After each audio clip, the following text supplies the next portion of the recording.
Let's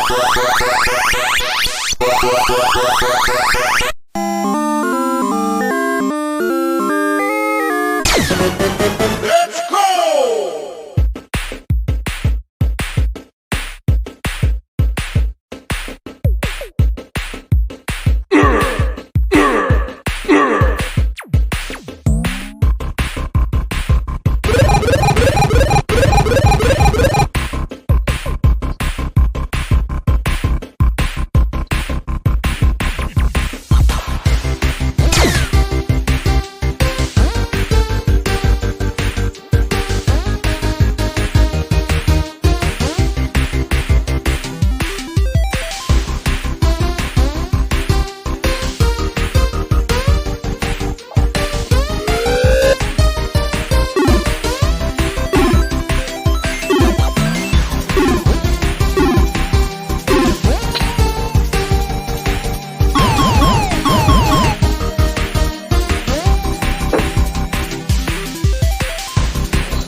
Not over. Hey, everybody. Welcome to another episode of Indie Comics Relay. I'm your host, Keith Gleason, creator of the Mighty Mascots.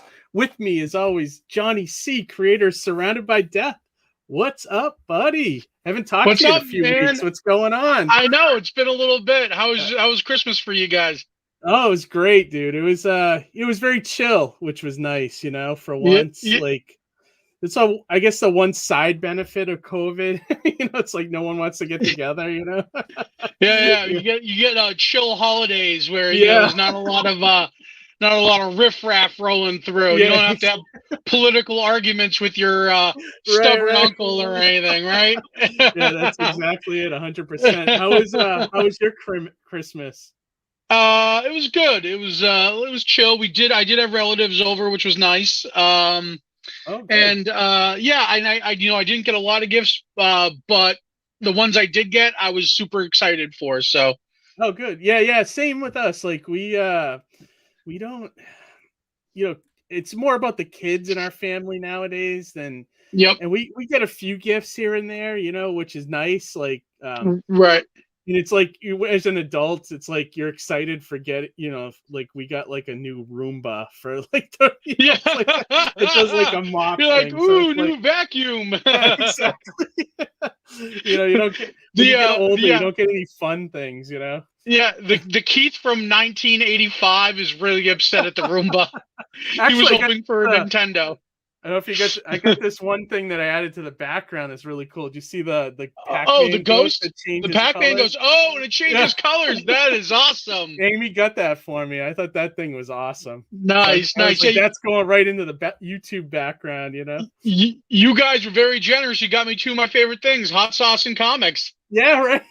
I still haven't read Department of Truth, but I can't wait to crack into it. I think you'll like it, dude. It's probably one of my favorite independent comics right now. It came highly recommended, not only by you but other people I spoke to. So oh, cool. I'm looking forward to it. Yeah, awesome. For sure. Yeah. So I was gonna say, so we got an exciting show tonight. We're returning guests, which one of my favorite creators at Alterna. So. Can't wait to talk to him. He's got a great campaign coming up or about to end in 7 hours, I believe. Oh, wow. So we're at the tail end of the campaign here. Yeah, we timed it actually kind of good. We were supposed to have him yesterday, but then it kind of got some craziness. So we were just like, oh, let's just do Thursday, And then it ended up working out better. I was sick as a dog. Yeah, you were telling me about that. What happened there? What happened? I think I just had a 24-hour bug because I spent most of the day sleeping and puking. So Amy had something going on too. She was puking the other day too, or yesterday, like a 24-hour bug too. I think it might be going around. Who knows? And she got just boosted recently, so I'm like, I was wondering if it was that, and I don't know. I got boosted just before Christmas, and I'm wondering if there may have been like a delay in the process, and maybe that's part of it. I mean, who knows? It could be anything, right? It could be the leftovers from Christmas I ate that I shouldn't have. Right? Who knows? before we bring in the guests, I want to show off. Alterna launched their winter campaign like 3 days before Christmas, and Okay, so this is the new campaign, the right? new This one, is the winter. Yeah, yeah, Pete, yeah. And where we're at, wow, we're already at past 10,000. 10K. Isn't that Well, crazy? that's impressive.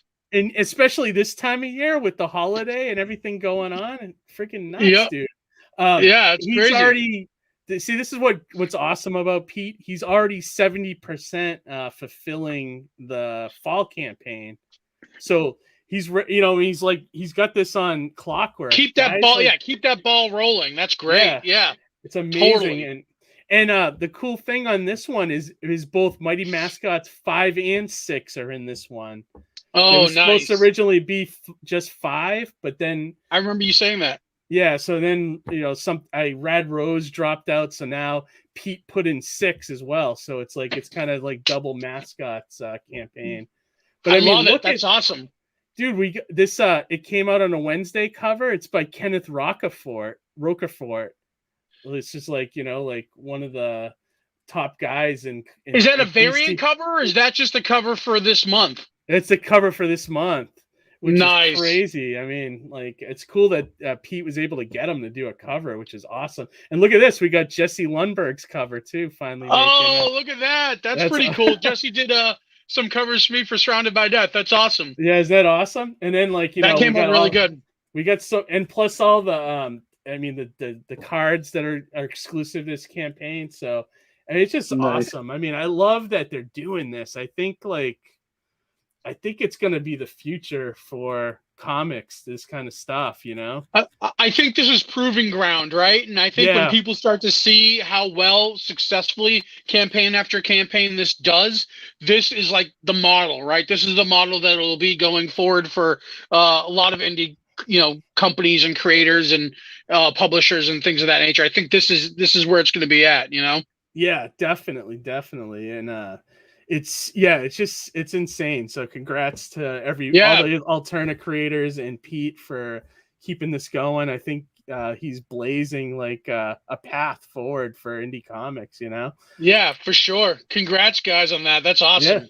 Thanks. Before we bring in Rob, let's say a quick hello to the chat, see who we got with us tonight. We got American Comics Company Sinai First. I don't know what that is. That a bot? It might be a bot. Sinai First. I don't know what the heck they're saying there. we may have just had an Egyptian curse put on us. I don't know. Is that like Arabian for thinner? Yeah, maybe. What's up? Amy's in the house tonight. What's up, Amy? Good to see you in here. Adam Warlock's with us. Happy New Year, Adam buddy. Warlock. What up, man? Brian Rose said, I saw Frankie's artwork in that intro. Yeah, definitely in there. Yeah. Thanks for joining us. Who else we got here? What did Brian say here? He said, if you want to retro gaming, you could probably find an indie company to make a game or something. A side scroller. I was about to say, Mighty Mascot side scroller like Teenage Mutant Ninja Turtles. Yeah, dude, that would be awesome. That would be kind of fun. Sign me up. That would be kind of fun. Instead of the foot soldiers, I could have the Tartar creeps coming at you. The Tartar creeps, exactly. And then you have the end boss. Yeah, absolutely. That'd be awesome. Be fun. Yeah, definitely. Adam Warlock says the Transformer variant helped me avoid the in-laws too. Transformer variant. I like that, man. Let's see. Brian said you get gifts for yourself more like a movie or a game. Yeah, that's true. Yeah, you take the Amazon credits and buy your stuff, Yep. I bought speaker holders for my the rear satellite speakers, just like the poles, nice. You know what I mean? So I got a $65 gift card from work. I was like, this will come in handy. That's awesome. Randy Scribner's with us tonight. What's up, Randy? Good to see you. Hey, Randy. Devil Flyer. Hey, man. Thanks for joining us, Rex Christensen. Ara's with us tonight. Hey, buddy. Hey, Ara. I saw that he tweeted that he got your books, huh? Yeah, he was one of the first to the fulfillment. Yeah, nice, totally. Awesome. I'm already like $100 deep on postage, but it's worth it. I'm telling you, I told you, right? It was going to be like kind of how Yeah. far are you into the campaign? How much do you have left? Everybody who got just the single issue 2 tier and the issues 1 and 2 standard covered tiers are fulfilled. They're either received it or it's in transit to them. Now I have to do the Lundberg variant covers, which there was a misprint with the printer. They're sending me a replacement for one, so I'm waiting on that. And then for the coffee campaigns, I'm waiting for my roaster because we're doing a very fresh batch of coffee for everybody. So we want to make sure it's like the freshest, best stuff. So I'm waiting on them to finish that batch up. I'll probably have it just after the new year, and then we'll be ready to go. Dude, awesome. That's awesome. Yep. And you're fulfilling right away. So people like that. I'm telling you, that's gonna be huge for your next Yeah, campaign. 5 months. Yeah, but that's Johnny, that's reasonable. Honestly, that's reasonable. So I feel like I'm like behind here. I'm feeling bad, you know. Me and Robert were talking backstage. There's some people that, a year, they're still waiting to fulfill, and so yeah, for sure. So you're definitely right in there. Yep, JG is with us. He said bot. Bot, he's a bot. Thanks for joining us. Greg, is he an Autobot or a Decepticon? Yeah. Hey, Greg, thanks for joining us, man. Man, we got a lot of people tonight. This is awesome. Heck yeah. Before, I was going to say also, before we bring in Rob, or even if we bring in Rob, I also want to show off a few Kickstarter rewards that I received over the holiday break. And Adam Warlock said, mine is on the way. Looking forward to reading it, Johnny. Awesome, man. Can't wait. Can't wait for you to check it out. What were we going to say, Johnny? I was going to say, make sure when you receive it, tweet it out. Let people know you received it. I love retweeting that. Yeah, awesome. But what were we going to say? You received something? Got some campaign rewards here. And, honestly, I forget the fellow's name. He was on the show. But this is probably one of the coolest boxes we got. It's Aerith Saga. I got Remember that too, that? actually. Yeah. So I got the 2 tapes. Like, check it out. This box is awesome. It looks like a cassette, right? I saw that, Fits right on the shelf like a hardcover, right? Yeah. And then it opens up. That guy put a ridiculous amount of stuff in there. There's a ton of stuff. Like, check it out. Yeah, it's nuts. And this is one of the coolest things he did, which it doesn't really do much. It's just for the look, but Nintendo cart. Yeah, I love that. Yeah, just an empty cart. It could probably become like a little stash box for joints or something, but pretty cool, right? Right. And you got the comics underneath on the bottom. Like, it was pretty good. Like, this, I feel like this is how you do a Kickstarter or an Indiegogo, right? You give people this awesome box set that they can open. And, one of the higher tiers of Surrounded by Death was like that, with a box like this. Yeah, and it was like very, if I remember right, it was very reasonably priced for all that stuff. It's just crazy. Yeah, the catch-up box, which is the first issue, was just $10. Yeah. So this box plus the books inside, $10. And it came with stickers. Like, yeah, it's crazy how much stuff. I got mine as well. The other campaign I finally got that I don't have it in front of me, but I got Star Circuit from our good buddy Joe Catapano. I haven't got that yet, or I may have, and I just haven't opened it yet. But I can't wait to read that one. That one I'm super excited about. I paged through it. It looks good. Nice. Yeah. And this one I haven't opened yet. I'm going to open it right now. What is this one? Let me see what this one is. Oh, geez. Okay. I know what that is. Yeah. So hold on. Let me just fire this one up real quick. So this one is from a guest who's been on the show, always active in our chats. Yep. I believe you have some stake in this book, right? Oh, yeah. Keith? Yeah, I do. So, look at the way it's packed. Gemini mailer, always good to save these. Do you know how many Gemini mailers I've already repurposed? You have if you brack Surrounded by Death, you might be getting a recycled mailer. Which is okay. It's good for comic. It held a different comic, exactly. But it's okay because that's recycling. We're saving the earth here, right? Yep. And look at this. This is sweet. All right, so what do we got? Oh, nice. Yep, that's the movie cover. Yep, the movie poster cover. Did you get all then, 7 covers? I think there was 7. No, I did not. He sent me something. Oh, he sent me Heroes, which is a parody of Heroes. Yeah. Yeah, I think this was just a little extra. I don't think this came with the campaign. But sometimes he throws in. He throws in some bonus stuff sometimes. Yeah. So big thanks to Don for sending that over, and he also gave me this one right here. The Kirby spoof cover. Yeah, that's great. Yeah. Oh, so awesome. I love this. Love the campaign. Love what Don's done here. Greatly appreciate the extra rewards. And I loved lettering that book. When you look through it, like, you'll see what a monumental task it was to do that book. Oh, I bet. Don loves to do sound effects and everything. I love doing it though. It was great. I was going to say the back. It was a challenge, you know. You really, the back half of issue 2 was surrounded by death. Not to put anything on Justin Burke, who did pages 1 through 15, but 16 through the end of that book is banging, Keith, and that's really all because of you, my friend. Thanks, man. Thanks. I can't wait for people to check that out. Awesome. Yeah, I'm gonna try to probably in the new year start picking up more lettering gigs from anybody. So if anybody's out there looking for a letterer, just let me know. Well, I need to keep you on going forward. So definitely, keep some space, keep some time for me, Keith. I will. And Adam Warlock said, "Where's Soundwave when we need him?" Right. And my wife said, "Recycling Gemini mailers is good for the environment for sure." All right. So now that we got like the first half of the show, it's time to bring in our returning guest, one of my favorite creators, like I said, over at the Alterna team, Mr. Robert Geronimo. What's up, man? Hey, Robert. Greetings, everybody. Good to see you.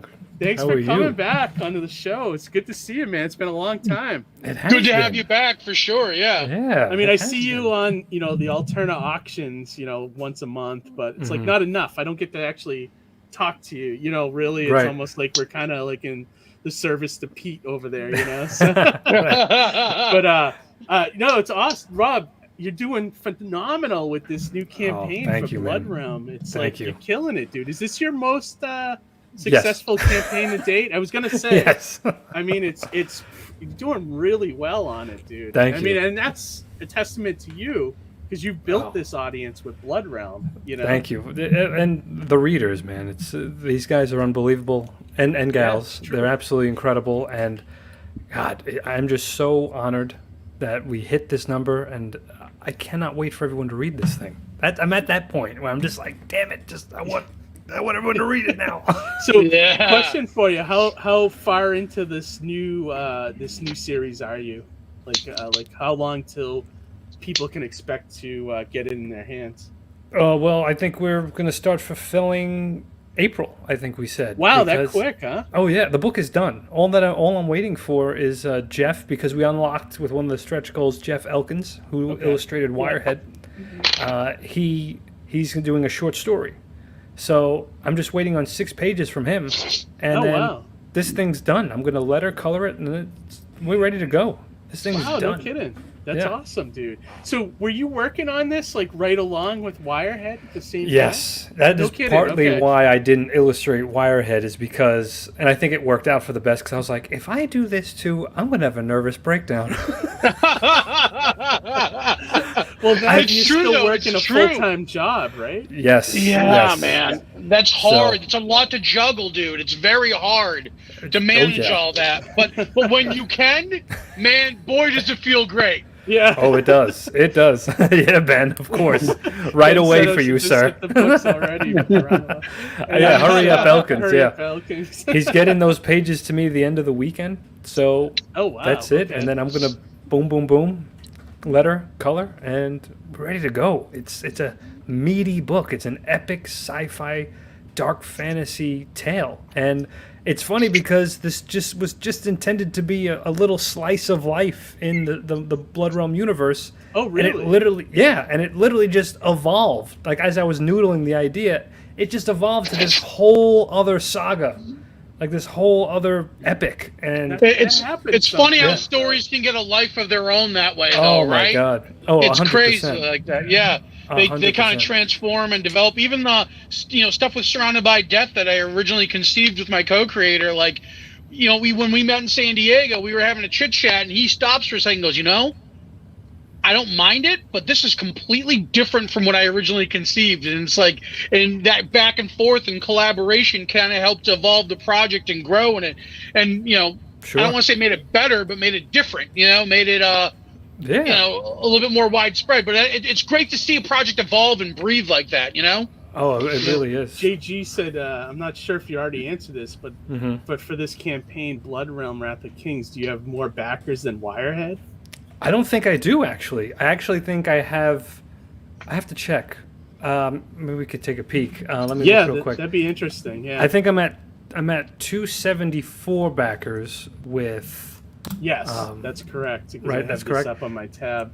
Okay, I'll bring it up shortly here. Sure. Oh, so Wirehead is 284. So only 10 more backers. You're close, dude. And now, so what was the final total for Wirehead when you closed the campaign? It was 12,000. Wow. Okay. So it's like, so this is much better than money wise, I think, right? Absolutely. And Wirehead was great. Johnny, did you grab Wirehead when he was did you do that campaign or no? I don't know if I did that one. I did the original Blood Realm when you were on, I believe. Oh no, that was the first time I was on. That was Wirehead. I wasn't on for Blood. Oh, was that Wirehead? Oh, okay, yeah. No, you know what I'm thinking? I'm thinking of another Blood title. I might be confusing, but I don't think I did Wirehead the first time around. Okay, yeah, I'll lend it to you if you want. It's great. It's like the perfect slasher story. I have them available on this campaign too. Oh, you do? Oh, does it catch up tier? Yeah. You could put it as an add-on if you want. So, are you gonna go in demand with it, Rob? I'm going to go in demand for sure, and I'm going to have to thin out some of the stuff because we're going to have to go to production for certain things. So, but yeah, we'll be in demand for a bit. Yeah. Very cool. Nice. So take me back a little bit. Like you said, so this story started as, you said, like a slice of life. Well, yeah. A real slight, like a real stab of life, like because it's Blood Realm, right? Because it's Blood Realm. See what you did there. How much can you have, like a slice of life there? But so you started off as a smaller story, but then as you started writing it, it became it took on a life of its own. Is that what? Yeah, 100%. Really? Because did it go from? Did you grow in issues? Oh yeah. Really? That's awesome. I mean, it's great. I love when that happens as a writer. So what was the original plan? Was it 2 issues or 1 or? It was always going to be 3 issues, but I mean, technically, since they're oversized, so technically you're getting two lengths and 2 issues in each one lengthwise. Oh wow! So it's almost like what's the count for each issue? Page count. With the ads, because with alternate ads, it's 48 pages. So it's 40 pages of content from me, and then 8 pages of ads in alternate books. So that is double size. Yeah, it's a bit. Each issue is huge. So technically, with all the stuff that's in the books, it's 150 pages. The whole thing. That's crazy. That's a lot of content. That's a lot of content. Great, dude. It's a lot, and I just once you see it that way, the story how it needs to be, and you kind of got your eyes open and like, wow, this is where I should take it. Then you're just like, how can I not do this? Now I need to do this because now I see it. Yeah. So I would be doing the story an injustice if I said, I'll take the easy road and just do what I was going to do, but you can't. And it's a painful period. well, yeah, painful because you realize how much more work you have to do. Yeah, and it just kept piling on until eventually Pete was like, "You got a page limit, my friend. Rein your beast in." Well, that's when you start you pluck ideas where you can save for another, set of issues. Yes, but down the road. With this one though, it's a complete story. It's jam-packed because you have the dark fantasy setting that we started out with the first 2 volumes, and now we're in this sci-fi, dark, retro sci-fi setting. So you're going to have stories from both, but they're all going to come and meet at the end. So very cool. So that reminds you of Highlander. Yeah, right. Exactly. Yeah. Stuff like that. That's great. So now, did this open up more? Because I know you had when you started Blood Realm, you had like kind of like an idea, like a series of miniseries in mind, right? You had like 5 or 6 that you were thinking about doing. Right. Now, did this? So when you said that the idea opened up for you, did that open up more? Like, are you going to keep going? Yes, I have to now. Blood Realms? I have to. Blood Realm 100. Can we see, can we make it could happen. That'd be a milestone. No, that certainly would. I will say that now we're going to have more volumes for sure. I know how it's going to end. It's not changing the ending of the entire saga. So, but the journey there has gotten bigger. It's gotten bigger, and it's basically making the ending a little bit more. It's making much more sweeter because you know what I mean. It's making a little bit more fulfilling because we're adding all this extra stuff.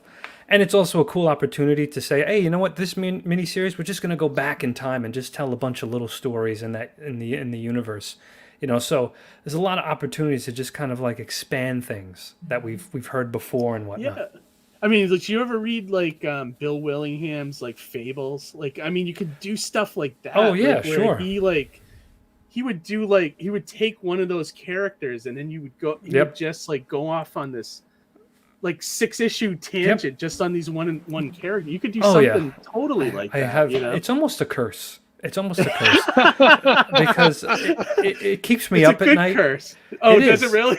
I'll wake up in the middle of the night and I'll just have to keep a notepad with me at my bed because I will forget the ideas. I have to write it down. And just like now my sleep is ruined because now my brain is like, oh, now you can do this now, I'm at the gym and I'm just like, I can't stop thinking about my damn characters. I've lost Get so out many of my good head. story ideas. Yeah. I've lost so many good story ideas because I was lazy. I didn't want to write it down or whatever, document it. And I was like, oh, this is a good idea. And it's like, oh, too bad. I just fell asleep. Sorry. Yep. I had one of those. But here's the thing. It was, I don't know, maybe it could have just been me in like a sleep drunken state. You know what I mean? Because I was just so tired. And when you're tired, it's almost like you're drunk. You don't know what's going on. And I woke up and for some reason I realized this is the greatest idea ever. And it's going to make me famous.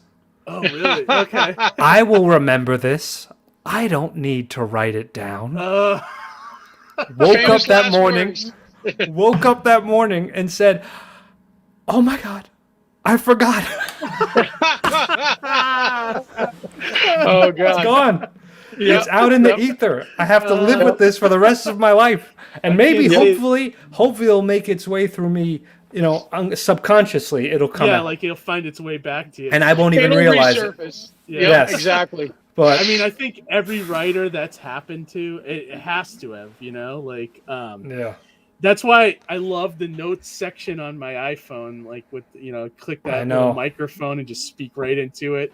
Take that note down, whenever you have that moment. Always take the note down. But I found out, like I did a little bit of like hypnotism like a couple of years ago to like, be a little better person, I guess, or like get my weight under control a little bit. But I found out a lot of those ideas come from like a state of hypnosis. Like, did you like when you're in like it's like, because hypnosis is just a state of being like hyper focused. So like when you're just like with yourself, like in the shower or something, and that's like you get a lot of ideas when you're just thinking, and like that's a state of hypnosis, Like, you mean there isn't a muse that follows me around and implants thoughts in my head?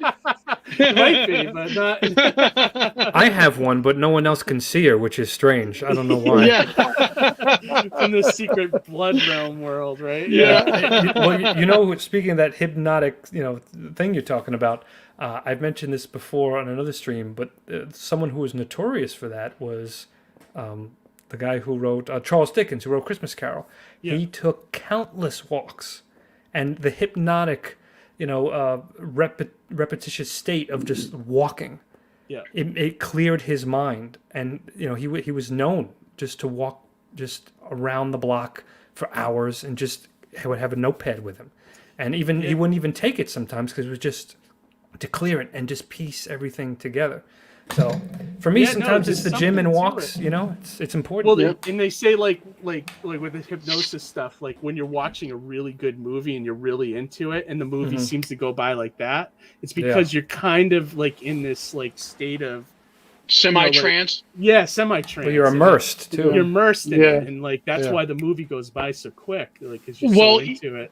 Even in the score, there's certain frequencies that they hit that are supposed to invoke emotional reaction, right? So, there's a certain level of frequency that hooks you, so to speak, and it's probably not far off or adjacent to the hypnosis, where it's like this frequency, you feel it almost in your chest when you watch something sometimes, and there's like ominous music or deep, rousing music. It's like you can feel it inside you, and part of that's frequencies that are hitting your brain. Like primal a little bit. Yeah, definitely. A little bit, yeah.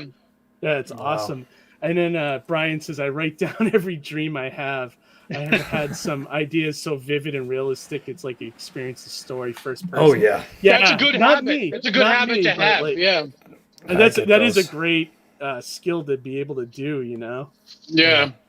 What did she say? Hans Zimmer scores do that for me. Hans Zimmer scores are great. Yeah, exactly. Definitely. Inception score is wild. Oh, definitely. So, I totally understand that. And I'm actually glad about it because I really like Blood Realm, Rob. And I'm glad you found more ways to add to it. You know what I mean? Yeah. Are you planning on doing more issues a year now, or is that what's the plan on that front? So, I'm probably my goal, because this is all still trying to figure out the whole crowdfunding thing, because I think it's absolutely wonderful. I think it's the future without a shadow of a doubt. Yes, and sure. It's funny. I was just watching the Empire Dreams documentary while I was working, with Lucas and everything, and George Lucas was talking about how he wanted to do his own thing and have that autonomy, with the film industry and everything like that. So I really think this is the way to do it for indie comic creators. Yeah. It's this crowdfunding, So I think I'm going to do one a year, one Blood Realm a year, and then maybe another merchandise campaign, or it'll be another like smaller horror book, because I think that's a good way to do it. I feel like I can totally manage 2 campaigps a year at this rate. So if you time them out right, exactly. I think so. I think you could. Yeah. Like I'm planning my next one like probably after Pete's King Cryptid campaign. So I think I'm eyeing maybe one a year, but like if I get more time away from my regular job, possibly do 2. I don't know. We'll see. The next one I'm going to do is going to be the soundtrack of vinyl limited. It's going to be only about 100 of them. They're going to be vinyls of the Wirehead. Whoa. Yeah. So my buddy and I helped him, and these other guys, this other guy, the Institute 91, we all collaborated, and we did a soundtrack to the Wirehead graphic novel, and it's real retro synth horror, and it's unbelievable. And a lot of requests from the readers were like, "Hey, can we get that like on a vinyl?" So I looked into it. I can do it. I'm going to do the whole album artwork. I'm going to do an ash can that I'm hoping Jeff Elkins could illustrate, which will be like a journal from the mad doctor who made Wirehead. Oh, wow. Okay. Cool. And it's just going to be a limit of 100. Awesome. Yeah, so that's next. Suggestion for you, Rob. If please, you do that. Please. So the album itself, will it just be A side? It's 2 sides. Oh, okay. Oh, so I was gonna say if you didn't use the B side, you could do like an old, like like a book and records kind of thing. Like where the people are acting out Wirehead on the record. Could. Yeah. That would be kind of fun. That's cool. And you have like that's the comic cool too. To read it with it. That like would those be old Peter Pan records. I'll have to look into the logistics of that. But that would I think the hardest thing about doing something like that is finding all the people to do the acting work. Yeah, the voice acting, probably, right? Unless you get a really good voice changer, That could be an interesting thing to do. It could be an interesting thing. I'll look into that because you're allowed 18 minutes on each side. So we have a lot of awesome music that's cool. that we couldn't put in the initial release for the digital perk. So That'll be fun. So you're gonna do it like a whole album artwork and everything. Like I'm doing the artwork. Everything. Yes, we're the gonna have the ash can and everything. Oh yeah, and then we're gonna have a T-shirt. We're gonna bring back the other T-shirt because a lot of people missed out on the previous T-shirt. Okay. So that's planned once this new Blood Realm is fulfilled after April. So is it out of curiosity? Is it reasonable to press like a vinyl record? Is it like reasonably priced? Depending on if that's why I'm still working out. Like if we hit a stretch goal, we could like color the album. You could do like a tie-dye kind of thing. Okay. So the vinyl itself rather. Yeah. So it's like Cool. 1,100, 1,200 for 100. So it's something that's not too bad. That's reasonably priced. Adam Warlock had a great suggestion. I have to look into it more. Subliminal messages when played backwards. I think you should do that. That'd be hilarious. That would be awesome. So, but we did unlock a soundtrack to Blood Realm Wrath of Kings, which, if you guys heard the trailer of... No, we're going to watch it in a few minutes. Yeah, we'll fire that up. Yeah. Because... and then that's a little tease. American Comics Company said vinyl has stayed popular in Japan through all the other forms of media, i.e. cassettes, CDs, other digital. Should be a hoot. That's because I'm not too much a music guy, but I've always heard vinyl just has the best sound, right? Isn't that the thing? That's what I'm told, right? Yeah, that's what I'm told. I have a couple of vinyls. Mondo does a lot of vinyl exclusives. I actually have the Contra soundtrack from the 8-bit Contra game. Nice. On vinyl. Nice. The vinyl was pressed to look like flames, which was pretty cool. Yes. So it's like yellow and orange, like tie-dye translucent flames. It's pretty cool. That's hell yeah, cool. dude. That's very cool. Yeah, I like the idea. And Rob, I like that you're thinking outside the box for different things, like for your campaigns. I think that's a great idea, Thank you. Because often with horror movies, I know you're a horror fan, but like the soundtracks are, kismet. They go together like bread and butter. Yeah. Oh yeah. And it's funny because it's something I thought of going back to Lucas real quick, because he did Shadows of the Empire, and he treated that book. Oh yeah. And it's a great game, and it's a great book. And he wasn't going to make another movie at this time, and it takes place in between Empire and Jedi. So he said, you know what? I'm going to release the book.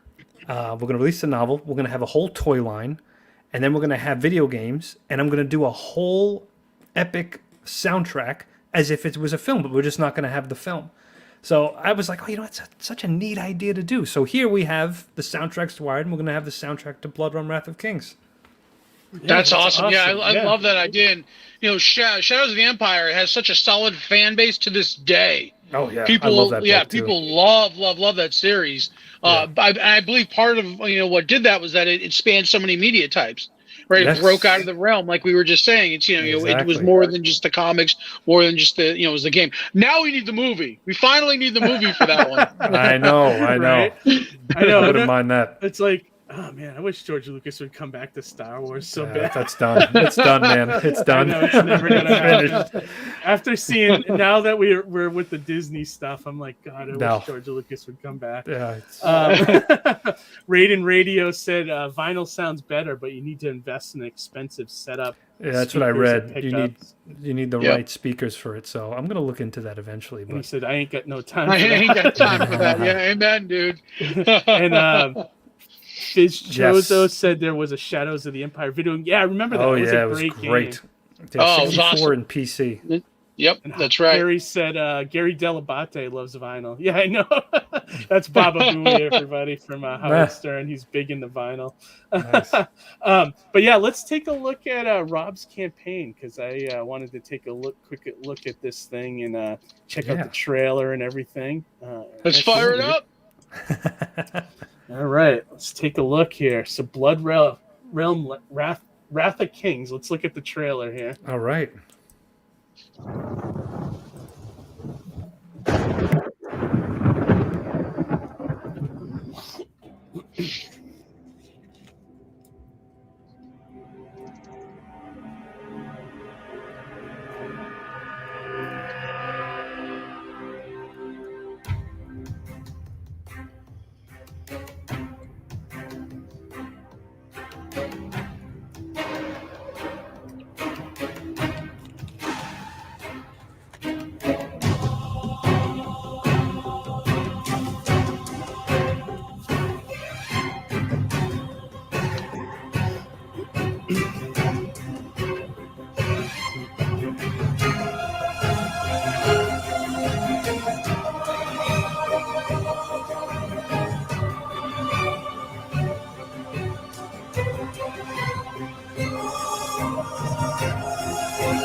Wow, so good, dude. Yeah. Thank you. I love That's it. awesome. I love that. I can't wait to read that.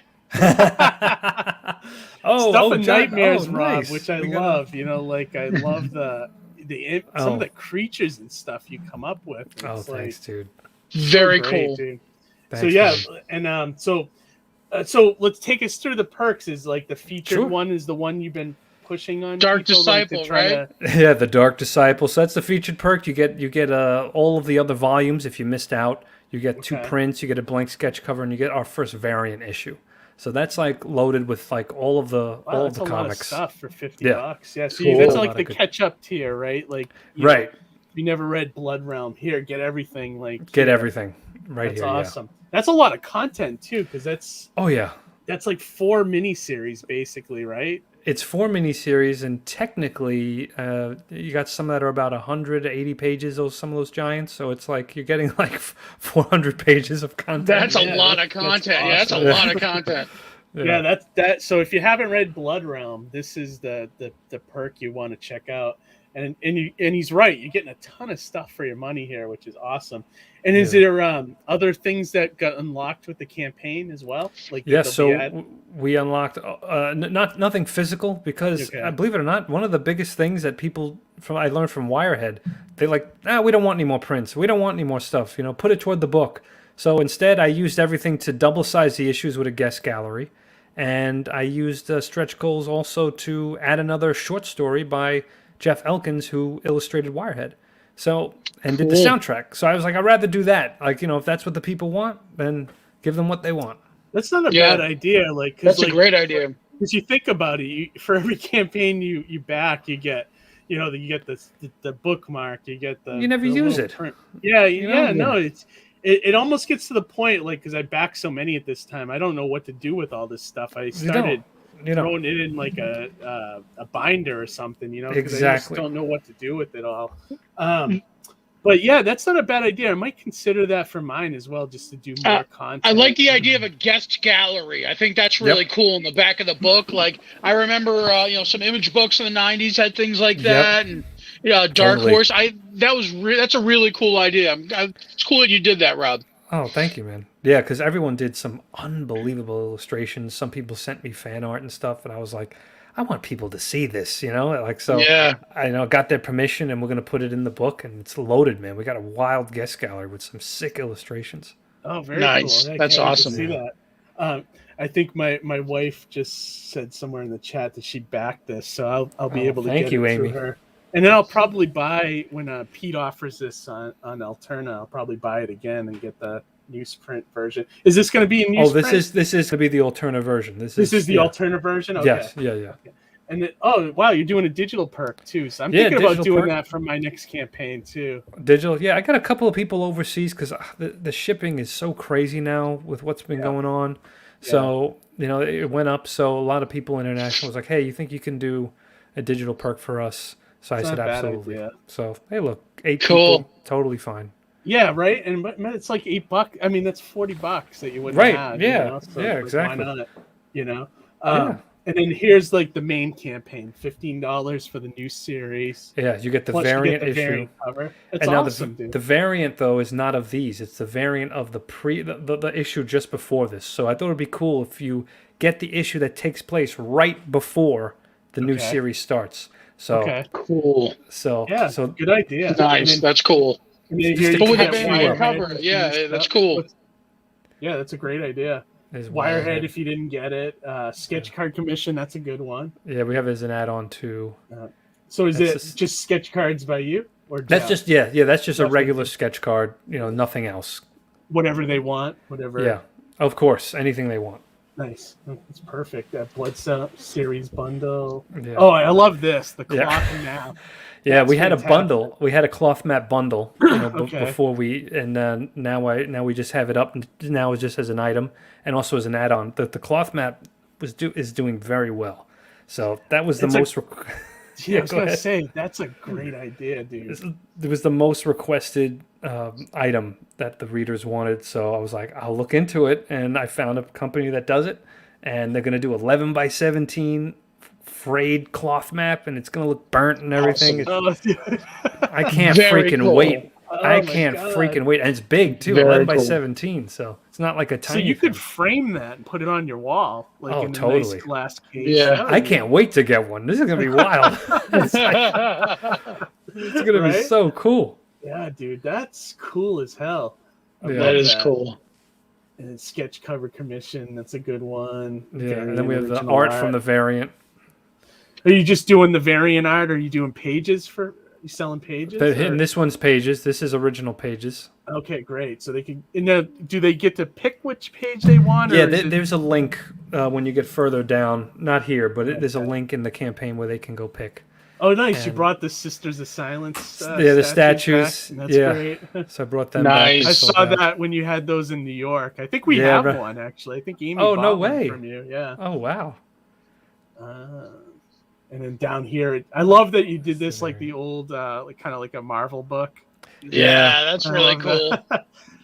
With the comics code and everything. Yeah, although this book would not pass the comics code. I just certainly wouldn't. It certainly wouldn't. I'm the comics code now. Yeah, right. That's great.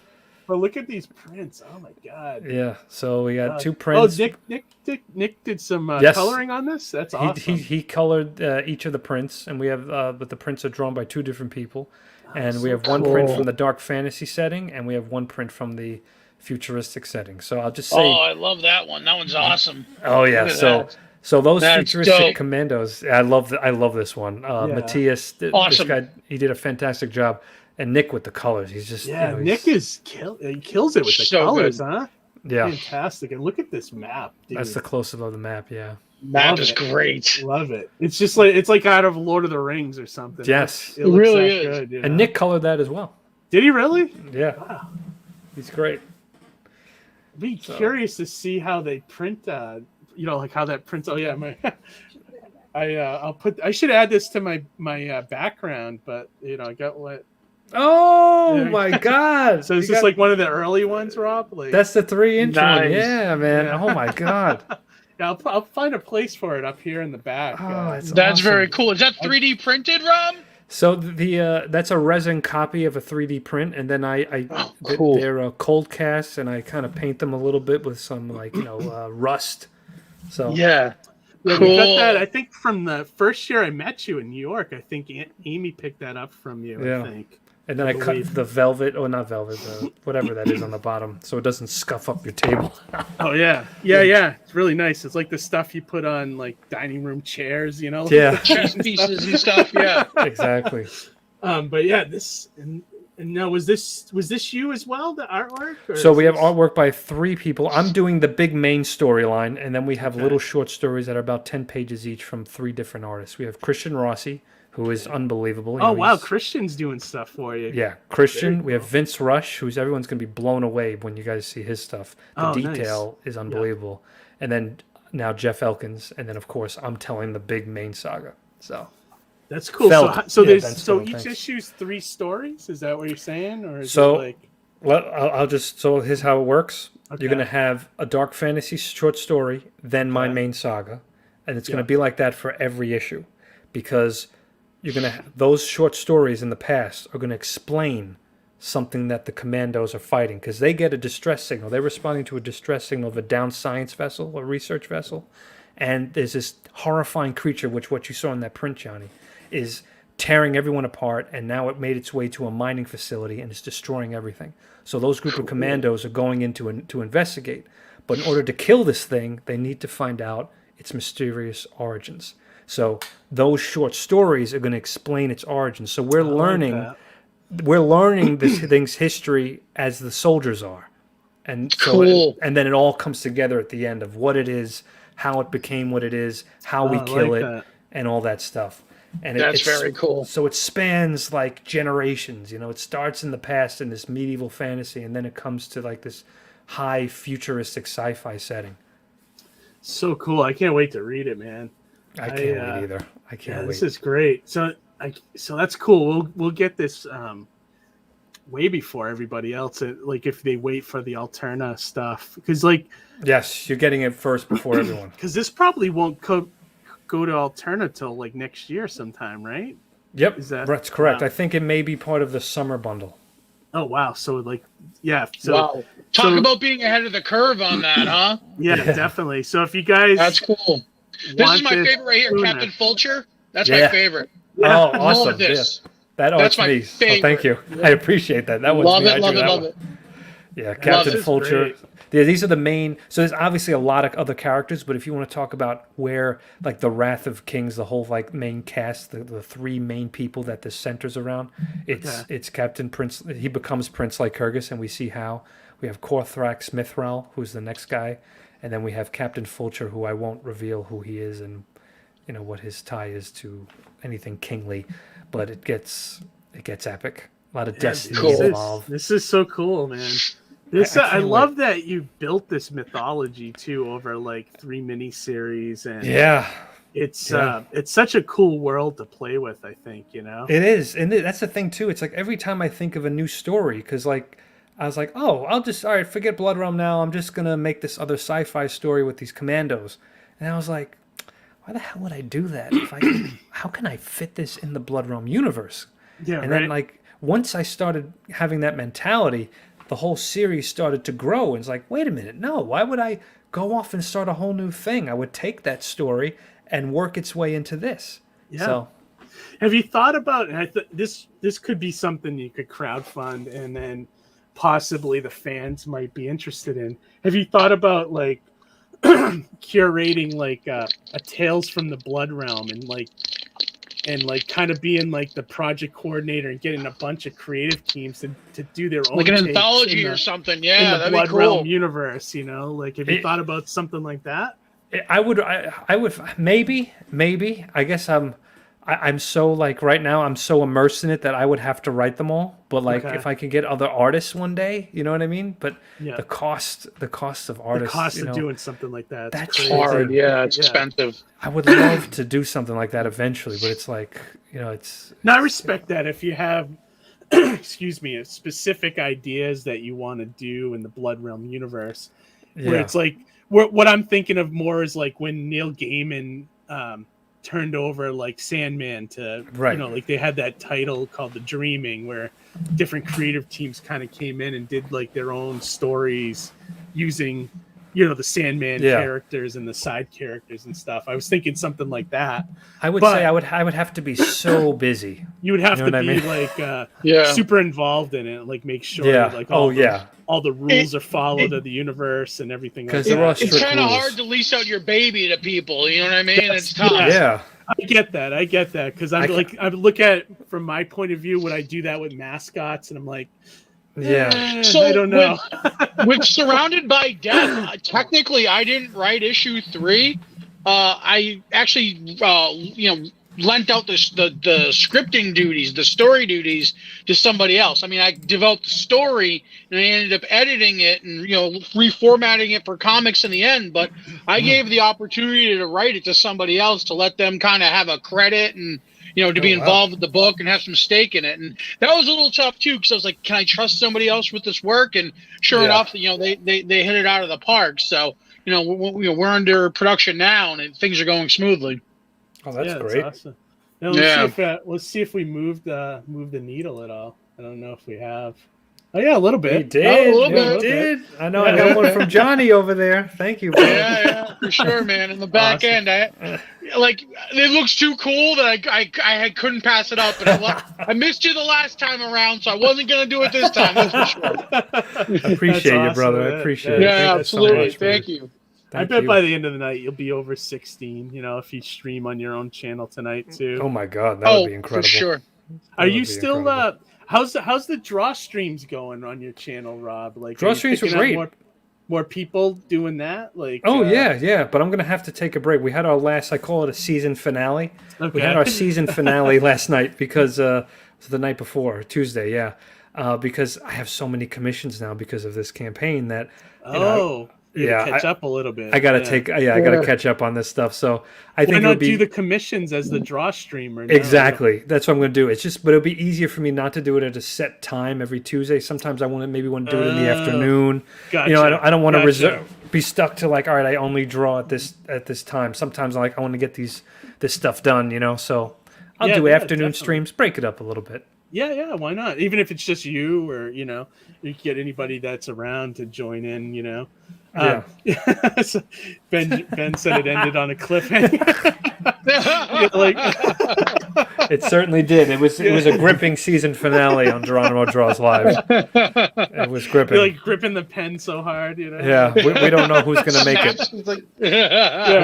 We have to see who makes it the next season. Who makes it next season. I actually, one of my Christmas gifts, so you may see me on one of your draw streams at some point. Okay. One of my Christmas gifts Amy got me was a, one of those brackets that you can hold your iPhone over your table. Oh, good, yeah. So to actually draw, because I was thinking about doing some of those for my channel here, like when I do like a sketch cover for the Alterna auction or something. I figure like why not? Live stream it, while I'm drawing it or something. People like that too, and this way they could see it being drawn and the history of it being drawn. Like right, nice. And whoever owns it can have keep that video or something. Exactly. It's almost like a digital certificate of authenticity. Yeah. That's a good point. Yeah, so it's not a bad idea. Like I've been trying to get back into drawing myself a little bit more recently. So so definitely it's something I've been thinking about too. When do you normally do those, on Tuesday nights? I was doing them Tuesday nights, 8 p.m. Usually I run to 10. Okay. That's why now it would be too much to do it now with all the sketch cards and the sketch cover commissions. So yeah, I got a lot of work to do, but I can't wait to get started on this stuff because now my job is done with the book, which is great. It's nice to have it done ahead of time because everything worked out with Wirehead, but I was a little bit stressed and I was like, oh man, I don't know if we're gonna meet this deadline. You know what I mean? How late were you late at all to deliver on that one? I think I was only a month or two or something like that. It wasn't crazy, but just me personally, the way I am, I want everyone to get their stuff. And Johnny's the same way. I am too. I was about 6 months late, I think, with my campaign. But I'm like you guys, where it's like I want to get the stuff out because I feel a responsibility if I'm taking somebody's money. Absolutely. That you have to get that product out. You know what I mean? Yeah, and quality too. Like that was the other thing too. Is part of my delay was that my T-shirt vendor was putting out crap work, and I was like, I don't want to send this to people. You know what I mean? So I actually had to midstream. I had to find a new T-shirt vendor, and I lucked out. I found somebody awesome, but it was like I felt like, okay, do I send somebody a crap product that paid like a pretty good penny for it, or do I just buy a little extra time and make sure that whatever's delivered is a quality piece? And I'd rather take the time and make sure that they get a quality product than a T-shirt that's going to get a few holes in it after a wash. You know what I mean? Right. Yeah, no, it's smart that you did that. And people will wait. It's just it's like anything. You just got to keep them in the loop on it. Got to communicate it. Yep. You got to communicate it. Hey guys, I want to get you this awesome thing, but you gotta be transparent. It's exactly right. Exactly. And just like with me, like I didn't have a lot of time to ship stuff because I have my normal job and everything. But I told everybody as soon as fulfillment started, I'm gonna get 15 packages out a week, no matter what. So I just did that. So I just started. I had 400 backers to fulfill, or 400 packages to ship. But I did it. It took me 2 months, but I got everything out, So it's just like making yourself do it. That's the problem, It's like, I know. Yep. When you look at the orders, you're like, oh my God, how am I going to do it? You just got to dive in, Just got to dive in. Yep. GJ said, I love draw streams. I definitely like to see the magic happen right before my eyes and to catch a glimpse at the artist's vision in creating such a nice piece. Yeah, definitely. I've watched a few when you guys are doing your live streams, Rob. I peep in, once in a while. Like I just, I don't watch it for too long, but I'll watch for like 10 minutes or so. Yeah, see what sure. everybody's doing. And then I'll pop in again later. Like I'll go watch a half-hour show, and then I'll pop in and see what you got, how the progress has gone. Yeah. So I do like to peep in on those too. So, and plus you guys usually have some fun discussions, like movie discussions and stuff. It's like a podcast. It's like a bunch of guys hanging as we draw and we just talk. Yeah, and that's the fun part about it too. Is like when it becomes inviting, like you feel like you're part of the loop of a group, like an inner circle group. It's like that kind of that's what keeps people coming back. Exactly. Yeah. Completely. Fizz Chocho said. Fizz Chozo said, "I care more for topic streams than draw streams." Yeah, I mean, like I think that there's some merit there as well. Yeah. Well, that's why he's with us right now tonight, right? Gotta break it up. To do an interview, but the interview kind of often goes into different tangents. But I like that, it just makes it interesting. We keep it loose. It's not the same thing, like how'd you do this, and it's keep it fresh, So Well, it's especially nice that we have had Rob back, so we didn't have to retread the whole "how'd you get into comics," Yeah, right. This and that. It's like you're a returning guest, so it's like we can get right into talking shop, Yeah, exactly. Yeah, definitely. Yeah. So after Blood Realm's over, what did you say that you had another like horror thing that you wanted to do? You're working on something now, or you can share? Can you share any details? It's my intention with Wirehead eventually is to like make more slasher books, so it's a little bit of a slasher verse. You know what I mean? Okay. So I have all these little ideas for all the horror stories that I'd like to do. Okay. And they're all little like off stories, we have the big metal slasher, and then maybe you could do like a demon slasher, stuff like that. It's just I have a lot of fun with those kind of tales. So yeah, awesome. We'll see. It's not very much still in development, early stages. But the question is, it's like I don't think I'll be able to draw it because it's just too much. So finding the right artist and then trying to figure out how you're going to get this thing funded because you got to get them paid. yeah, of course. Yeah. Well, I mean, you're building a good relationship with backers right now with these couple of campaigns you did. So I don't think that'll be a problem for you at all. Right. You know what I mean? So yeah, that'd be great. Like, would you do them as like standalone graphic novels like you did Wirehead? That's the idea. We'll see. Yeah, I think that kind of works. Or maybe eventually like an anthology. With all these little characters. So it's still formulating those ideas. That's why I want to do this little vinyl thing first. So it's all merchandise. That'll be after this Blood Realm thing fulfills. And then I'll start to figure out what I'm going to do. Is it going to be another Blood Realm campaign later on? Or we'll see. It's just, this is endless possibilities with this. Yeah, that's what's dude, so I cool. love that. Yeah, you can take it anywhere, any way you want. And I think it's amazing for us. Yeah, I agree. I think this is the time for indies, I love so exciting. We are in another indie renaissance for sure. I feel like this is not quite the early 90s, but close. Yeah. Well, yeah, exactly. And it's because you see people talking more about indie books now than they do about Marvel and DC, and they're like, that's the real shift, I think. Oh yeah. Yep. Yeah. Like people it's been there, done that. There's nothing new. There's nothing exciting. It's very milquetoast. Even the stuff that you always loved. Like we were talking about, it's just you could see it's just like the life has been drained from it. It's been it's been injected with the corporate juice. Yes, corporate juice. But like even like when stuff like comes out like the Punisher logo recently, and like oh lord, but it's horrible, right?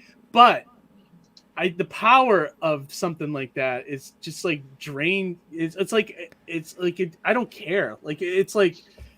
10 years ago, I would have been like screaming and fighting with people on forums about it, and like now it's like, cares? Of course. When I saw it, I shrugged my shoulders. I was like, okay, go ahead, because that's the thing too. They want the reaction. That's the only marketing they have. Yes, it's like of course they were gonna do that. Like it's like you don't even think about it anymore. You know, it's like and I don't think it's permanent. I think it's for this limited series, and then it'll go away, and then it'll come back to the normal one again. You know what I mean? Yeah, we'll see. Let's hope.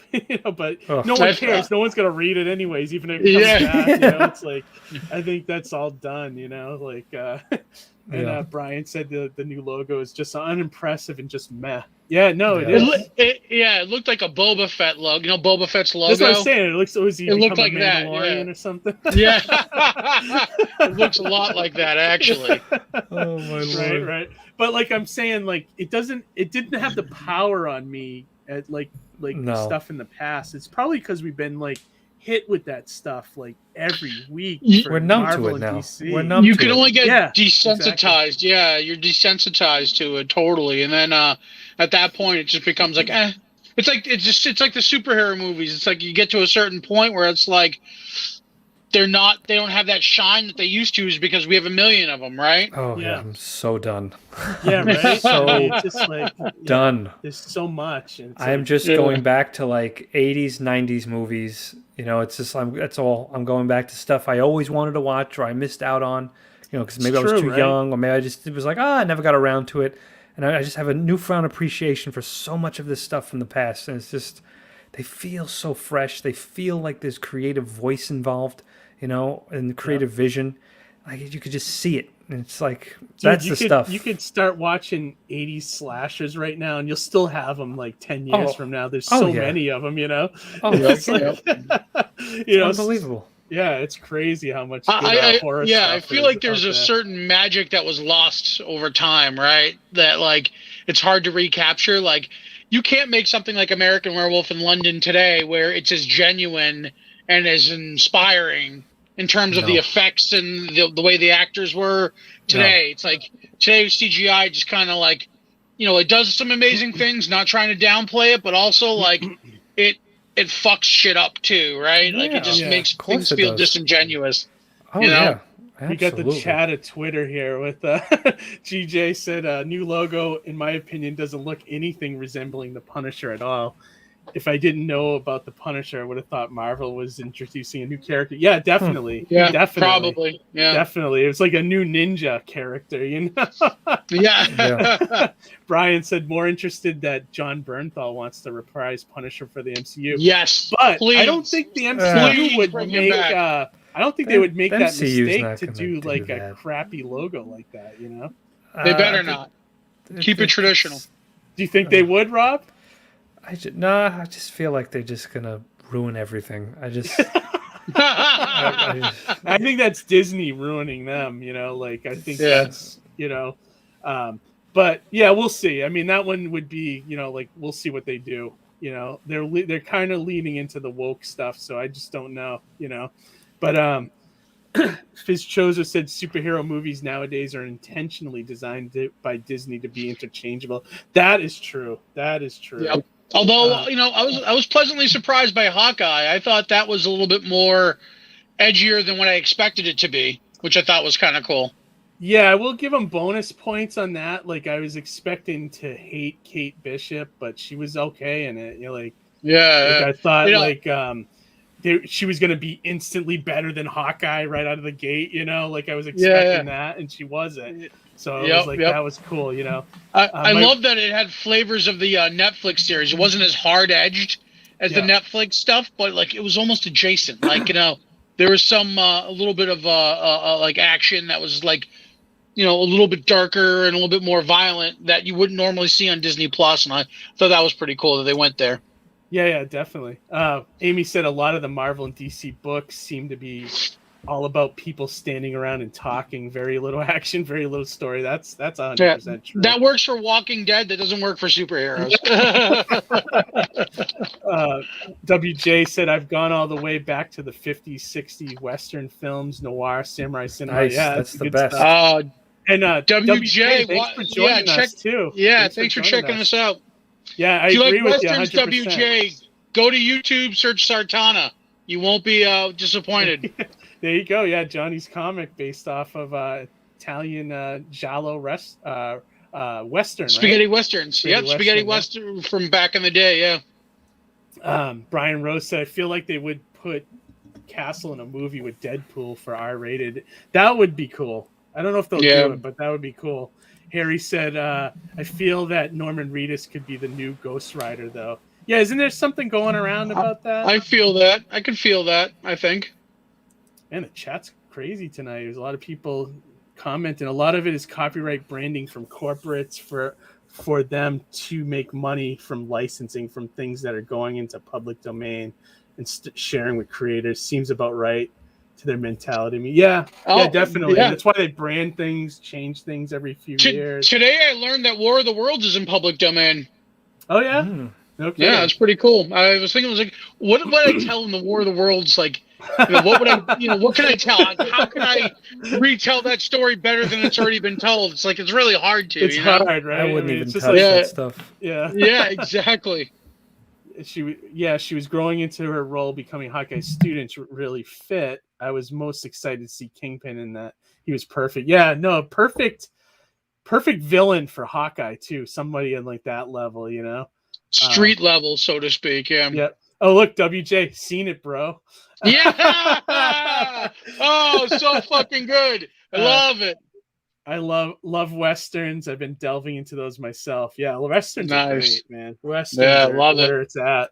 There's some good ones out there, definitely. But yeah, we said I agree with you guys. It's just like the corporate junk now. It's our time. Our time to take over. I was about to say, all the more reason why you guys need to back Blood Realm, right? I mean, it's now's the time to check out an indie book. Right? You took the words out of my mouth. I mean, now's the time. We're presenting you with this awesome, epic horror sci-fi story from, Rob Geronimo. Like, back it now on Indiegogo. Thank you, brother. Yeah, and then on your next paycheck, go right to the Alterna winter campaign, and check that one out. I mean, I honestly, Rob, I don't know if I talked to you about this, but I love that Pete's doing that. I think that's like amazing, right? Yes, like amazing for distribution. Like, I mean, it's incredible. We don't have to. It's just direct to the consumer. Direct to people, right? Like it's going to a real reader. It's not sitting on a shelf somewhere.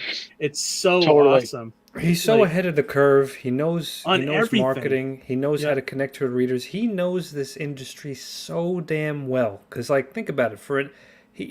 To be able to do indie comics the way he is for how long already? Yeah, it's like 15 years. 15 years. I mean, that's to stay in it and to make a living in it. Like that's no small feat. That's impressive. Yeah, for sure. It's a lot of work. He understands this stuff, and this was the opportunity to really officially run the company the way he's always dreamed to do it, because now he's not tied to Diamond, which was literally the biggest thorn in all of our sides. It was a nightmare. I mean, you can see it. Look at how much he's grown just being out of Diamond. It's incredible. Yep. Like everybody should lose Diamond. And this new methodology of distribution is totally the future, and he's ahead of the curve on it. And he's basically going to set the trend that I think other independents are going to follow shortly after. And the crazy thing, it's all him. Like it's like you have amazing. A team of people. You know what I mean? It's just, too. It really is. It really is. Like if you want to look at people that think outside of the box, in comics, Pete is right now ahead of the curve. Oh yeah. Yeah. Who does Pete more? Who does anything? More than Pete, like that's trying to do something different. No one. Nobody. And I really believe that in 2 to 3 years, I really think there's going to be a big. All this hard work that we're doing with Alterna, I think is going to pay off big time. I agree with you. And I think if the stuff I really like is I like that he allows us as creators to kind of do our own campaigns too and offer different things to our fans and right. It's just, well, that's why, look, I always wanted to tell a big epic like this, in the Blood Realm universe, which I've been doing, but now I always wanted to make it longer. And hey, because I'm crowdfunding it, I can. I always like to get little short stories by other artists while I'm doing the main saga. Hey, now I can.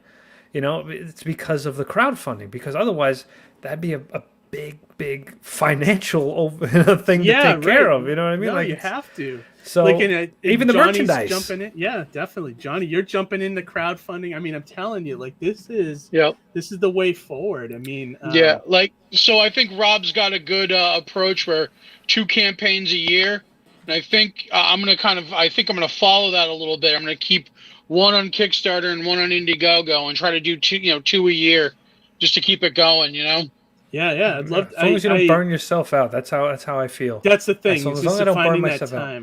Well, that's why the next campaign I'm doing merchandise. So this way, it's not a book, because then that would be a little bit too. The thought. Yeah, I feel like if you manage your time well, like we all work full time, right? So right. If you're going to do a campaign, like say in the springtime, right? You can even start now.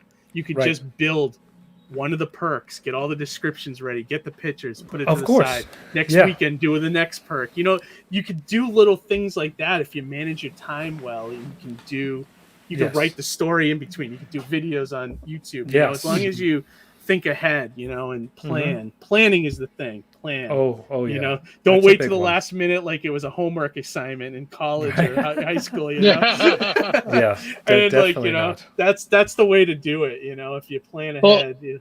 That was a funny thing too. I noticed is that even up to like right before launch, I noticed, I can do this. I can add this. So like I was tweaking and adding like right up until like the last minute.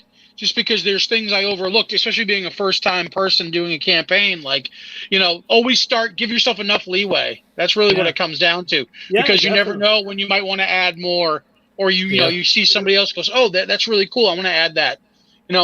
Just give yourself enough time to pre-plan. That's the biggest advice I can offer being a first-timer this past year. Oh yeah, definitely. The chat still wants to talk about movies. Here we got Harry said maybe in a new war the world's bacteria doesn't kill the aliens. Aliens, do your homework, wear your masks. Right?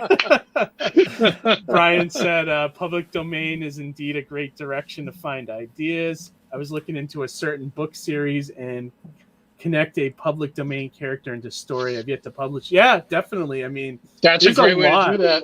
I mean, this list, if you Google it, I think you'll find lists about stuff that's in public domain. Like Sherlock Holmes is almost in public domain. There's like 1 or 2 stories I think you can't use, but he's almost in there, so that's awesome.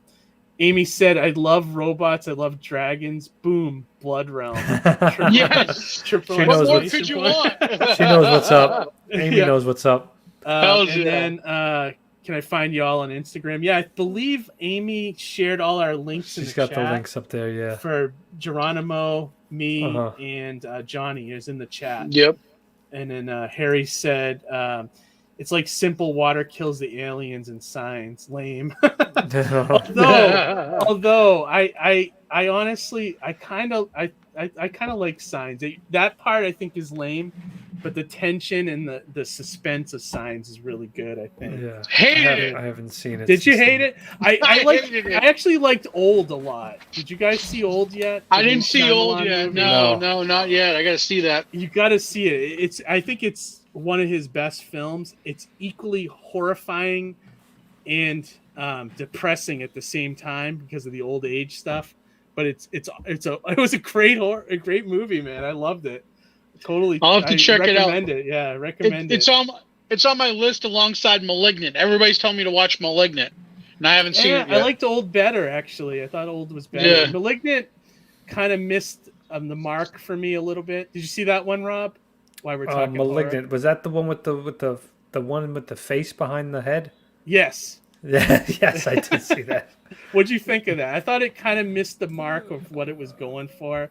It's trying to do the ridiculous Italian giallo stuff. Pretty ridiculous. It's funny. I hear like so many mixed reviews on that, but a lot of people are telling me to watch it, so it's been on the list. Parts of it that were good, where he was trying to do the Italian giallo kind of thing with the lighting and the weird angles and stuff. And that stuff it looks really like Argento's, like it looks like an Argento movie. He lost it at the end with that movie, like when it started doing Matrix stuff and.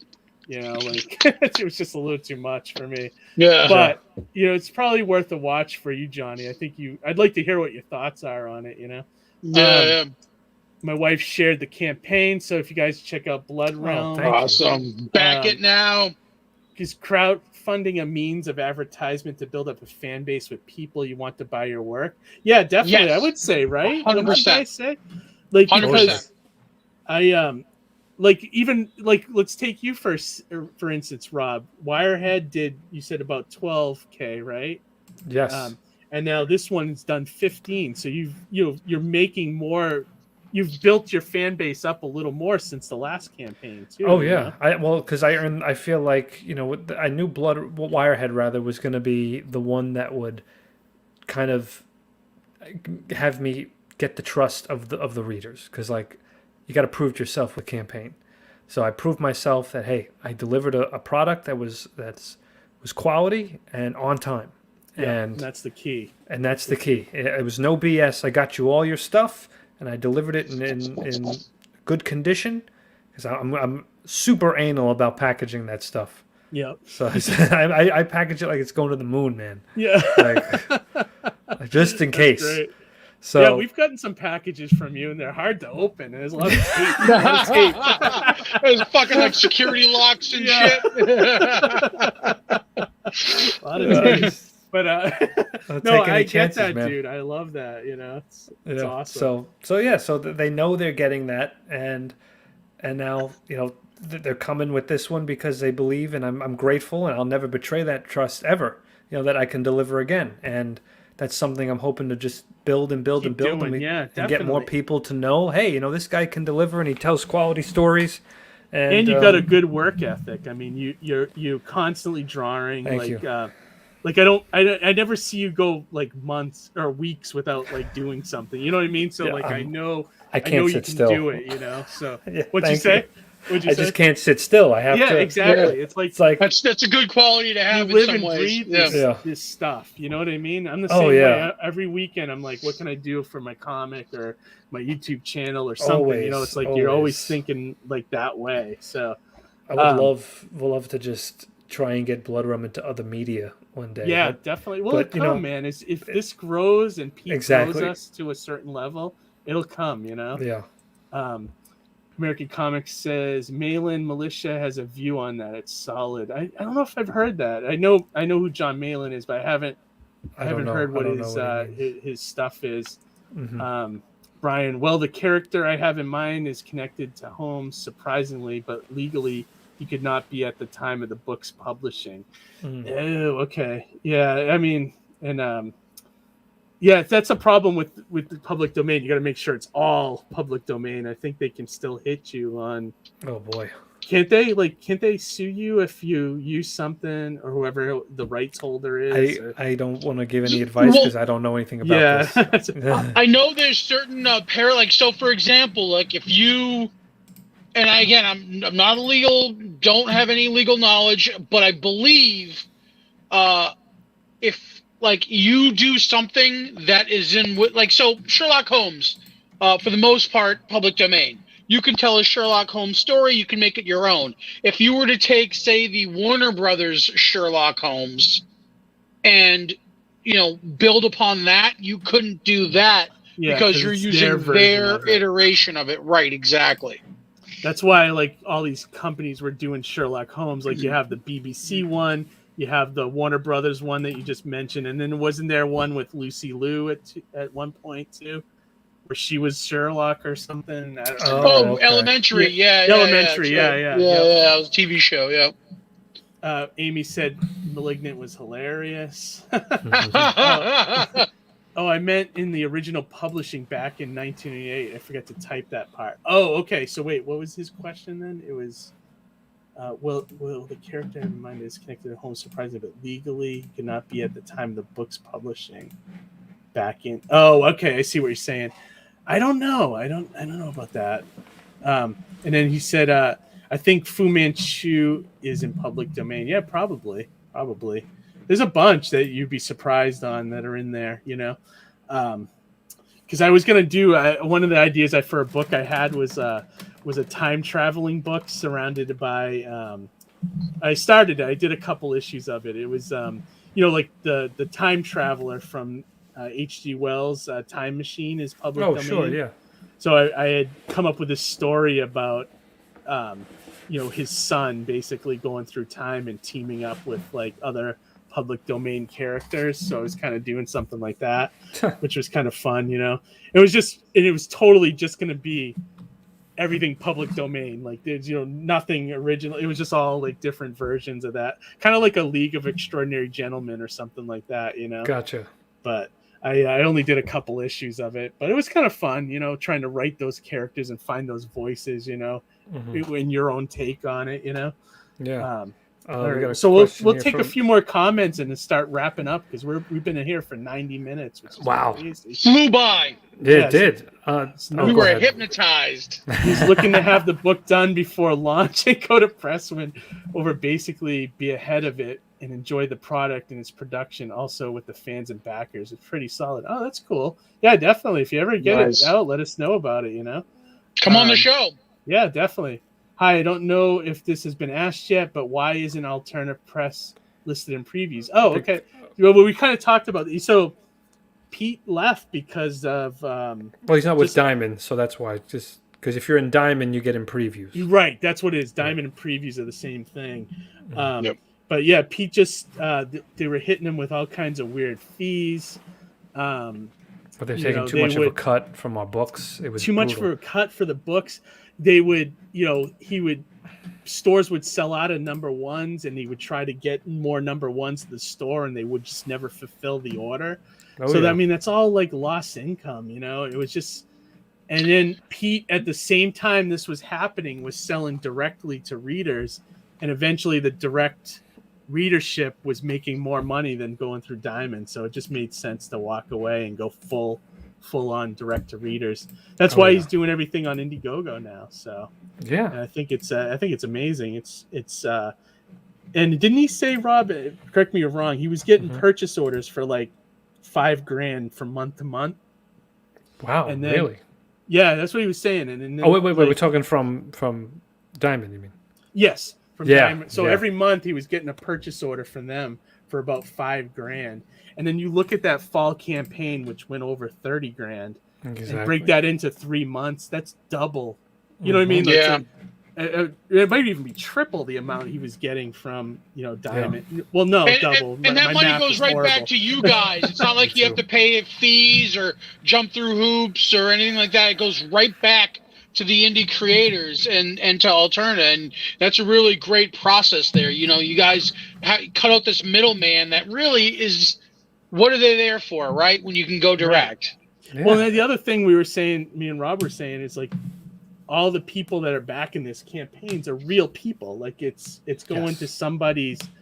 These books are going to people, not sitting on a shelf somewhere.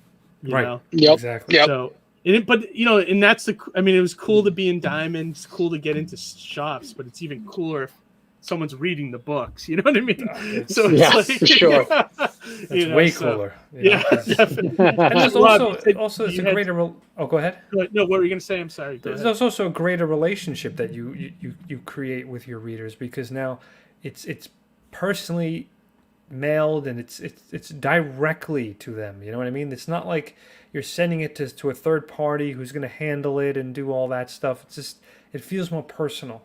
In terms of the relationship between creator to reader.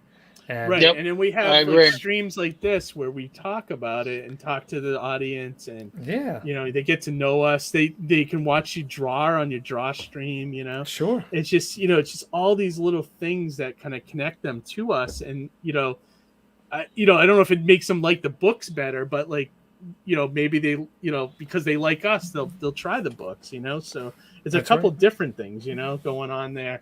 And let me see, WJ say fan funded and indies are the future, no doubt. Yeah, I agree with you 100%, WJ.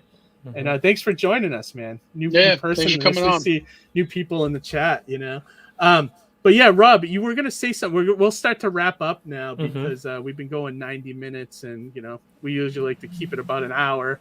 But it's always good when we get a good guest and the chat's lively. It's hard to shut off the stream, So yeah, of course.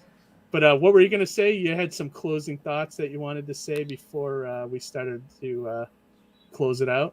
Oh, no, that was it. I was just talking about the relationship to the reader and everything like that. So But yeah, the last thing I'll say is back Blood Realm, folks. I think you're gonna love it if you love sci-fi, dark fantasy, and you love indie creators and indie visions. You know, a creator's vision that's not hampered by corporate. That's worried about a budget.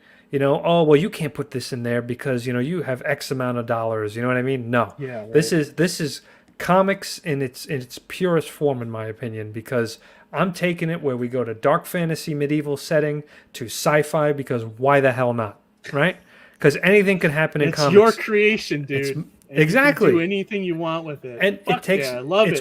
It's what I loved about freaking all the stuff I grew up on, and also what I love about Kirby stuff. Anything went. Yes. Anything goes in a Kirby comic. Yeah. Devil Dinosaur is one of my favorite comics. Fucking awesome. He literally had a dinosaur, but he had giants, and then he had an alien invasion. Hanging out. It's awesome. But then an alien invasion took place with the dinosaur. I'm like, what is this? And they look so wild with their laser guns. I was like, fucking awesome. You turn the page and anything could happen. Next issue, who knows? There's time travel, greater whatever. Than Kirby, no one. Well, and that's the thing, and that's why comics are different from movies.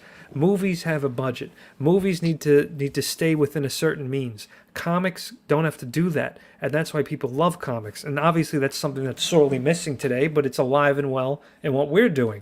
Yeah. So if you want some of that, you got it right here. Let's go. Yeah. Go back. Wrath of Kings, Blood Realm. There's about 6 or 7 hours left on the campaign. And Rob will probably be closing us out on his channel tonight. And I guess I'll do something. What time? You probably do. Yeah, 42. All right. Yeah, I'll do a little goodbye to everybody. Yeah, you should. You should. And then you said it's going to go in demand as well, right? So people will have a chance for a short time. Yeah, for a short time. Yeah. Okay, good. We'll be in so demand. if you're waiting, I know people might be tapped out a little bit after Christmas, but next paycheck's right around the corner. You can probably jump in on Blood Realm.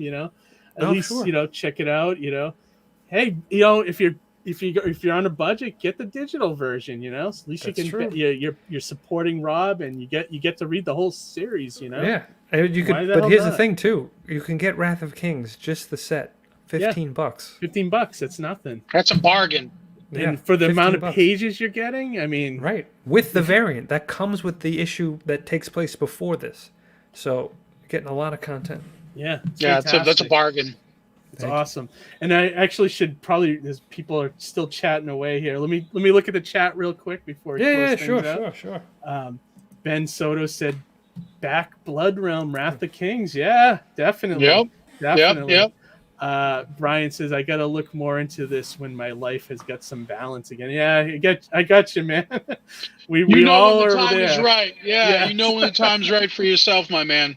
John will be getting that started within the next couple of campaigns, starting with GYS3 currently launched. Awesome. Good for you, man. Anytime anyone does a comic, that's awesome. My wife said, I wonder if anyone buys indie books to hate read because they can't stand the creator. Maybe. I don't know if I do that, but do I? No, I don't do that. I might hate read it in the store, but I would never give the money to it. Yeah. Once again, here's the link for Blood Realm. Check that out. Thank you, baby. Fish Chozo said, too bad Marvel ruined Devil Dinosaur by making her a glorified sidekick to Moon Girl. I know. I want the old Devil Dinosaur hands down. I know nothing about that, and I'm glad I don't. Yeah. All I know is the original. I didn't know they brought it back. Yeah, they brought it back, and they try to make everything to movie format to ride. Yeah, of course. I will stay woefully ignorant. There you go. Corporate comics right there. Right there. Yep. Bingo. Right wow. F fuck Marvel. Yeah. I think Devil Dinosaur is a male. Okay. Yeah, I think so too. I think so too. Thanks for your time, guys. It was nice to spend some time with you all. Yeah. Thank you for hanging out with us. Thanks for coming. Thanks for coming on. And one final thing, all in caps: Black Blood Realm, Wrath of Kings. Yeah. Thank you, GJ. Thank you, brother. Couldn't agree more. Johnny, what do you got? Anything you want to say before we start wrapping this up and closing? Well, I guess this is our season finale, right? This is our season finale. Yeah. We're kind of back on we're kind of back on our old schedule every other week, which is I liking it. I'm going to try to keep it this way as long as I can, you know. Well, we have a lot of guests coming up. I know that for sure. So we'll see how I know far I'm going we to can talk to go. you for a few minutes about that after the show. But aside from that, I mean, I guess what I learned this year is that don't be afraid of crowdsourcing. You can, you will put it out there, and as long as you do your due diligence, your fan base will step up for you. I also want to. It's hard, but if you break it down into small chunks, it can be done reasonably at a reasonable pace, I think. Yep, 100%. I also want to thank Rob for coming on. Thank you for taking the time, Rob. Good luck in the last 6 hours of the campaign. If you haven't if you haven't backed yet, follow Rob over to his stream where he closes out the campaign, does some live drop, and back the thing. It's awesome. And let's see what else. One more thing. John Celestri. He's going to be launching his next Kickstarter soon, so keep an eye out for that. Yeah, nice. He's doing the side by side. He's doing an Indiegogo. He just did an Indiegogo, and now he's doing Kickstarter. So cool. But he has audiences on both, I guess. So nice. A lot of work, but hey, if it works, good for him, And I like John a lot, so I'm glad he's doing it. What did you learn this year, Keith? What did I learn this year? I have to think about that. What did I learn? Well, what about you, Rob? Did you learn anything this year? Anything to reflect upon? Any still, anecdotes or anything from 2021? Yes, actually. And it's funny. I was thinking of this before. I was like, if I stream, maybe I should talk about it tomorrow. If there's any time now for me as a creator, this thing really started to jump in my head. It's to be fearless in your creativity. And that's how I feel more than ever now with what's been going on and what I see going on. So be fearless in your creativity. That's my motto. Yeah, like you're saying don't follow like corporate stuff. Like just don't be afraid. Not even corporate. It's not even that. It's just fearless in every sense. You got to go out there and you got to do it, and you can't be afraid to take it in any direction you want to take it. Gotcha. It could be a little bit of that too, but it's just you just got to just do it. You really have to be totally fearless, not worry about offending people, not worrying if this is going to fit, not worry if this is the right time. You just got to do it, and you're going to have to. Right. If you have an idea, you don't have to censor it. You don't have to be nothing. It's like, go for it. Just do it, man. I love that. Because then you're censoring yourself. Yeah. And destroying your creative spirit. I don't know, Johnny, if I learned anything this year. I'd have to really think about that. Because, it's like, I feel like I'm constantly learning with this industry. Like, whenever I go to conventions, whenever, I guess maybe if anything, I'm learning to do this YouTube interview show a little better, than a year ago. Yeah. I felt like when we first started, it was kind of like meandering a little bit, Yeah. So I feel like when we have the creators on, we have a good time now. It's not like we're in our groove now. Yeah, definitely. Exactly. I say if anything, it's that, and like I guess maybe not being afraid to draw again. Like I've been drawing a little bit here and there, like stepping out of my writing role a little bit and starting to draw again has been kind of refreshing. So, nice. That's cool. So it's been really good, because I always like second guess my style because it's very cartoony, and I never like when I try to draw humans, it looks like garbage to me. But like I'm trying to get over that. Yeah, exactly. I'm gonna take your advice a little bit there. So yeah. But yeah, all right, guys, we'll wrap this up. Check out Blood Realm, Wrath of Kings, ending in a few hours. Back it, and then if you miss it tonight on your next paycheck, come back and check it out before he closes the campaign for good. The book is pretty much done and will be shipped. It's 90. So 95%. It's just awesome. So waiting for those last pages from Jeff, which I'll get the end of the weekend. And Rob's already fulfilled his last campaign, so you will get this book. So don't feel afraid to back it. And then also take a look at the alternative winter campaign as well. That's live right now. Mighty Mascots 5 and 6 are on there if you haven't read those yet from my campaign from last summer. And then there's a lot of great books on there as well, like other creators. Do you have one in the winter campaign, or do I have one? The winter? No, I don't have anything in the winter. I had one in the fall, but it was the Volume 3 Giant. Okay. Yeah, I wasn't sure if you had anything. I figured you may. I thought if anything, you had something, and it came out on a Wednesday. Yeah. No. Okay. All right. So check that out, guys. And we'll be back. We're off next Wednesday. We're getting back on our bi-weekly schedule, so we're off next Wednesday. We'll be back on the following Wednesday after that with a new guest and a new episode. So, all right. Any last words? The 12th. What's that? The 12th, we're back. Oh, okay. Yeah. Awesome. Any last words before we close this out, guys? That's it. I just thank you, everybody. Happy New Year. Yeah, Happy New Year, and thank you for backing and supporting us. Yep. Definitely. Thanks for watching. Yeah, Happy New Year, everybody, and thanks for joining us in the chat. We appreciate any viewer that takes the time to check us out. So we'll talk to you guys later, and we'll see you in a couple weeks. All right. Take care, everybody. Take care, everybody.